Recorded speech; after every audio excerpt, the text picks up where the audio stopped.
Hey Gen X, remember that intervention we just had in the last video?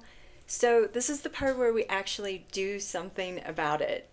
And if you are like so many of my friends and you've been saying for the last, I don't know, decade or two, I really should do yoga, this one is for you. I know you've been busy raising kids, working, and generally holding your whole world together, but now it's time. Today I'm giving you 3 real tips to help you get the courage to start yoga, to start a sustainable practice, and to not feel like a total dork, although I will tell you that embracing your inner dork will be a superpower on your yoga journey. Hey everyone, Amber here with Yoga How To, and thank you for joining me on our channel. We are here to provide support with all things yoga and to make it more accessible. All right, let's get into it because you're not too old, you are not too stiff, and you are not too late. You are right on time, and now is the time to start yoga, Gen X. So the first is a do this, but only a little bit piece of advice. And I would say try a little online, but only so much. And why I say that is because without a yoga instructor to watch you and just make sure that your alignment is safe and good, you could get injured. Even if things feel fine for a while, you can develop repetitive stress injuries from doing things incorrectly over the long term. So you've got to be a little willing to be vulnerable eventually and get into a studio. And just know this, when you get adjustments, whether they're verbal or a teacher, if you're comfortable with it, they'll offer oftentimes to put their hands on and adjust you. You can always say no to that too. But when you're getting those, they're never criticisms. In fact, I've been doing yoga for 30 years and I thoroughly expect that I would get adjustments and things to help me better my pose, better my alignment. The other thing I want you to think about with online yoga, if you were to take a class at a studio like mine, Cambio Yoga, and do an online streamed class, it might be a great way to see that there's a lot of people like you who are just normal, everyday people in class.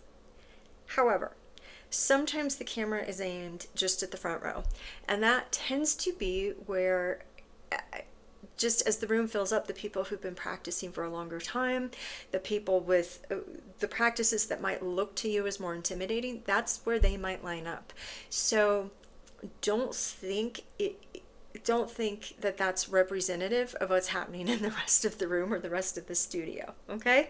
Take it with a grain of salt. It could be really good. You might get to see an actual, like, who's actually showing up, but you also might get the outliers. And I don't want that to skew your vision of what's happening and who should be coming to yoga, okay? Tip number 2 for my Gen X friends is to take a beginner's class.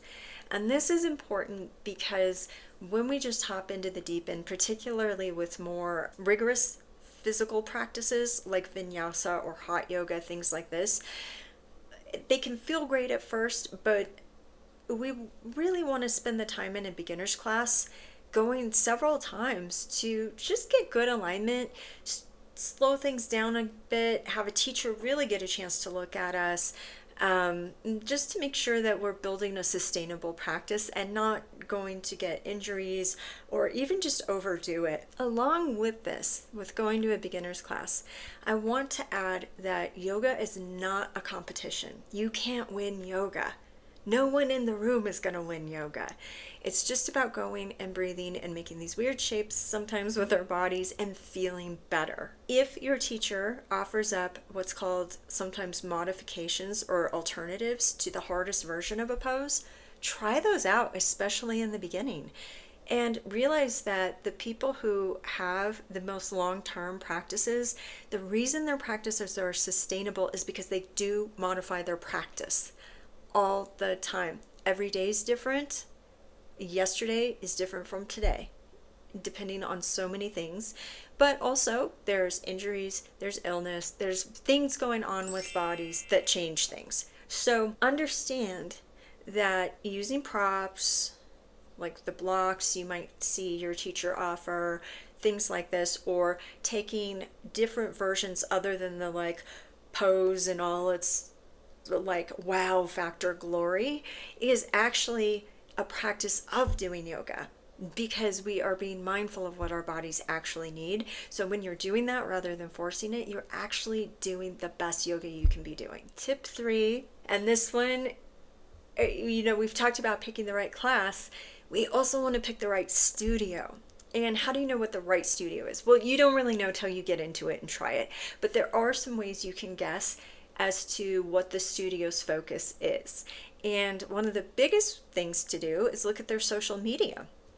Are they using supermodels doing just really hard to do poses?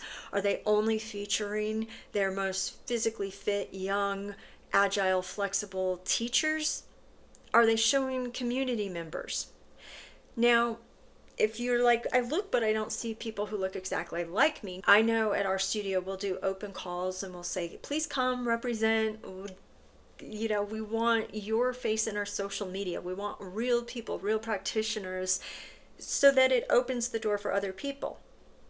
That said, who we get is who knows. So look for at least the effort. And that can say a lot. That's not the only thing.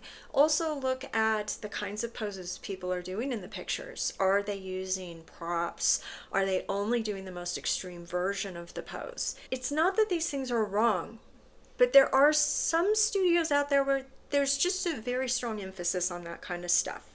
And if you are someone who is a little trepidatious, shall I say, about going to yoga, that's maybe not going to be the best fit for you.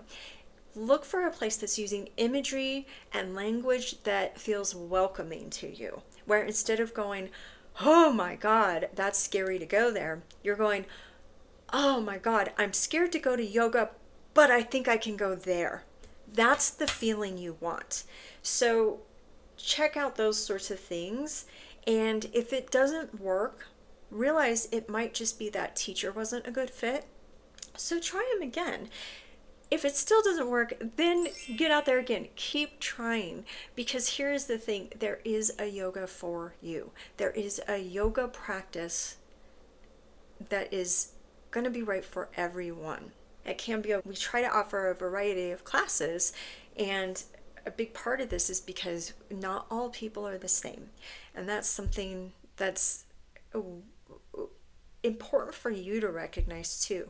Wherever you're at in your life, if you have been so busy raising kids and they're finally out there doing their thing, but in the meantime your body, you haven't been able to give it any attention, or your mind and inward attention to yourself either, then find a place that when you get there, it's going to feel like a homecoming. When we can be in places that are supporting us to feel healthy and good in our bodies, in our hearts, and our minds, that is coming home, right? All right, Gen X, the 3 things we learned today, reviewed, and a bonus tip that might be the most important thing I would tell you as a beginner to yoga, and I would tell any beginner this. I've said this many times in my yoga classes.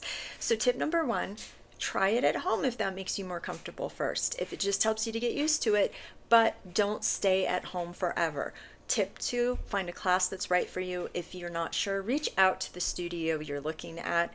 And number 3, find a studio that's right for you. Do a little research before you go in so that you have a better chance of finding a place that feels like a yoga home. That bonus tip. And I can't emphasize this enough, embrace your inner dork. Get comfortable with being uncomfortable. That is part of the yoga practice. And here we are making these strange shapes with our bodies in public with oftentimes strangers. Although, bring a friend. That can help too, by the way. Like, when have you had your butt up in the air in public? Like in a forward fold or something? Probably not since you were a kid, unless you've done sports or things like that and you're used to stretching. So understand that if you go in with a sense of humor and with that just beginner's mindset of it's okay to feel uncomfortable, it is normal. Every single person feels uncomfortable taking their first yoga class. That'll remind you that this is part of the journey. So I want to remind you that while we want to take the yoga seriously, we don't want to take ourselves seriously. In fact, in a lot of ways, that's the practice of yoga. Starting yoga doesn't have to be scary. Maybe a little awkward, but you've done harder things already in life. Much harder things. You can do this. If this gave you a little motivation, friends, will you click like and or subscribe so that YouTube knows Gen Xers need to see this? And if you're still making excuses, go watch the last video, the Gen X yoga intervention. It will be linked below in the description. Then tell me in the comments, what has stopped you from trying yoga? Maybe I can address it and give you a little more encouragement. I want to be your friend on this path as you start doing yoga, Gen X. Thanks so much. See you next time.